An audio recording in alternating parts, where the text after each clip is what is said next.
Yan yung Cornets fishing spot namin, malapit dyan. Tapos nag-exercise, nagpapahangin, nagpaparelax para makasingot ng sariwang hangin sa gilid po ng dagat. Ayan, napakasarap pong magbike dyan. Matatanggal yung stress mo habang ikaw ay nag-exercise.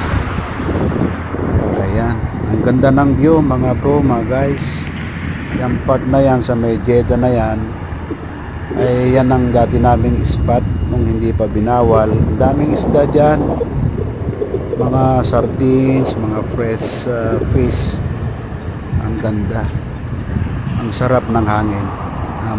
Maraming salamat sa lahat ng mga sumusuporta. God bless. Bye.